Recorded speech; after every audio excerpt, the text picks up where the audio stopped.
Hello and welcome, my dear friend. There are moments in history when God doesn't just speak through scripture, or through signs in the heavens, or through the thunder of prophets. There are moments when God speaks through a life. And what I need you to understand is this: your life is becoming one of those voices.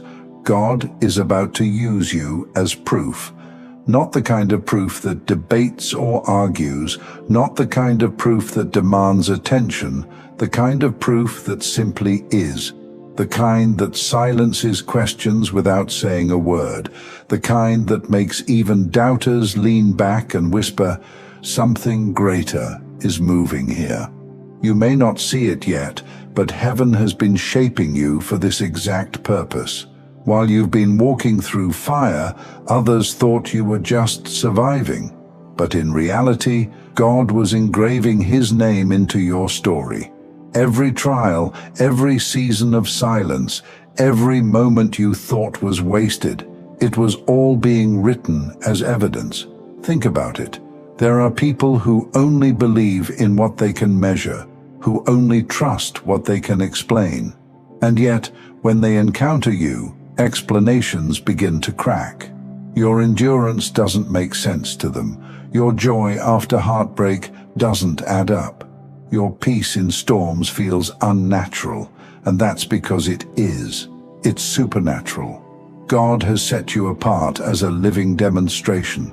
Others may preach sermons with their words, but you've been preaching one with your perseverance. Others may try to argue doctrine, but you've been showing God's reality by how you rise after every fall. And this is why the weight on your shoulders has felt so heavy. You've been carrying more than just your own battles. You've been carrying proof. And here's what I need you to really hear. You didn't volunteer for this proof by chasing attention. You were chosen because you didn't quit when no one was watching. You were chosen because you stayed faithful when no one rewarded you. You were chosen because, even in moments when your faith felt fragile, you kept walking anyway. That's what makes your life such powerful evidence. It's not about perfection, it's about persistence. Do you realize how rare that is? In a world that celebrates shortcuts, you didn't skip the process. In a culture that glorifies performance, you chose authenticity. In a generation where many are searching for validation, you kept searching for truth. That kind of soul becomes undeniable proof.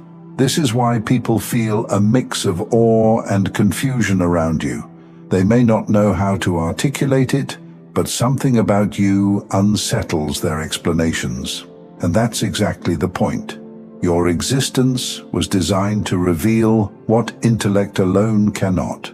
God is about to take your story, the scars, the recoveries, the lessons, the growth, and place it in front of people who desperately need to see that He is real.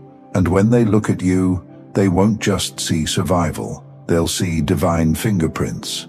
It's almost like your life has been a canvas, and every painful brushstroke was preparing a masterpiece. At first, it looked messy. At times, it looked like ruin.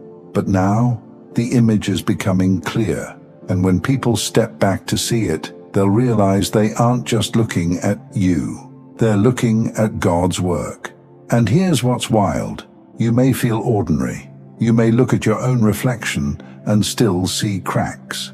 But even those cracks are part of the evidence. They prove that God's power doesn't need a perfect vessel to shine. They prove that grace is strongest in the broken places. That's why your testimony carries so much weight, because it's not about theory, it's about transformation. It's not about ideals, it's about impact. You're not pointing people to a distant God. Your very life is pointing people to a God who walks into the middle of human struggle and makes beauty out of ashes. So don't dismiss the pressure you've been under. Don't resent the seasons that broke you down. Those were the chapters that gave your proof its credibility. Without them, your story would be inspiring at best, but it wouldn't be undeniable. And God doesn't just want inspiring, He wants undeniable. You've noticed it, the way life has started arranging itself in patterns you didn't design. Things you thought were finished are reappearing. Paths that once led nowhere are clearing. It isn't coincidence, it's placement. And when it unfolds, people will reach for explanations, but none of them will hold. Because what's happening through you can't be traced to chance or human effort. That's when they'll realize they're not just looking at you, they're looking at God through you. And my dear friend, that is the season you are stepping into. When God begins to use a life as evidence, it doesn't happen quietly. Proof demands an audience, and you'll begin to notice that more eyes find you. Not because you asked for attention, but because what God is doing through you refuses to stay hidden. People will notice without you asking for it. Some will watch from a distance, trying to trace the steps that kept you standing when others with the same weight fell. Some will press in closer, looking for a blueprint they can copy. And some will turn away because the sight of you dismantles the excuses they've been leaning on. This is the double edge of being proof. It comforts the hungry, but it confronts the complacent. It gives hope to those desperate for God, but it unsettles those who would rather pretend He isn't real. But hear me, you're not responsible for their reactions. Your assignment is not to convince, it's to live. To walk faithfully in what God already placed in you. Because proof doesn't argue, it simply exists. And existence has a way of preaching louder than words ever could. History shows us something simple. Undeniable proof never argues. The scientist doesn't need to beg people to believe in gravity. Objects falling speak louder than words. A musician doesn't convince anyone of their gift. They play, and the sound carries its own authority. A tree doesn't explain how it grew from a seed. It stands tall, and its roots prove the process. In the same way, you won't need to defend yourself. Your survival, your endurance, your transformation will do the talking. And here's what will astonish people most. You won't just survive, you'll flourish. Proof isn't fragile. It doesn't barely make it out. It carries abundance with it. Your life will begin to reflect a wholeness that no storm could cancel. Peace that doesn't make sense. Joy that isn't tied to circumstances. Strength that doesn't come from human resolve. This is the kind of demonstration God has been cultivating in you.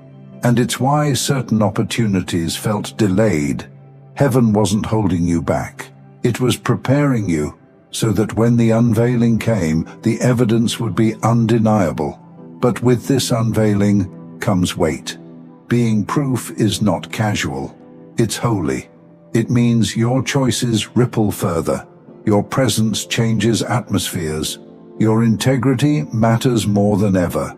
This isn't to pressure you, but to remind you that what you carry is sacred. You're not just representing yourself anymore, you're carrying revelation. And yes, that may draw envy. People may try to explain away your story, dismiss your process, or even criticize your rise.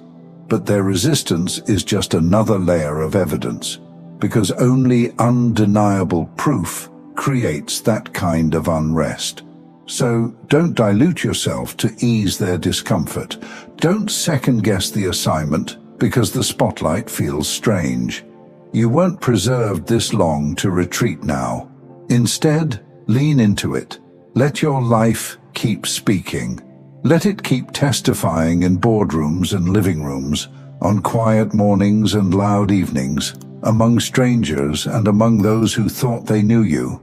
Every space you step into becomes a stage for God to reveal Himself, and you don't even have to force it, because the same God who wrote your story is also the one presenting it.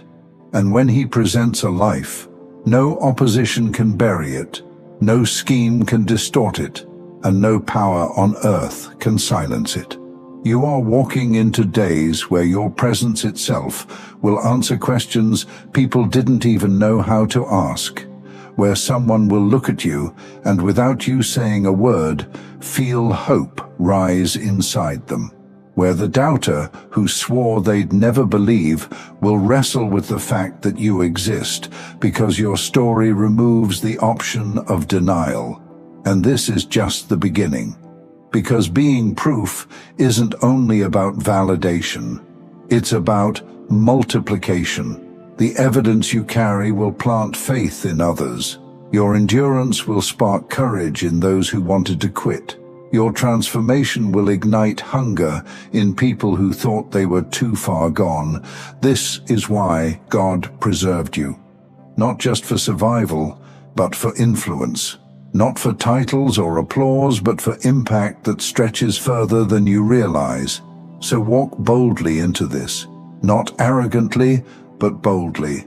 Not apologizing for the grace on your life, but honoring it by living fully.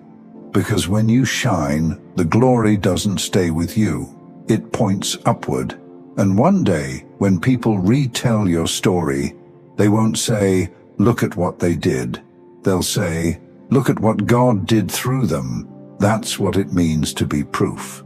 To become the undeniable echo of a God who is still alive, still moving, still faithful.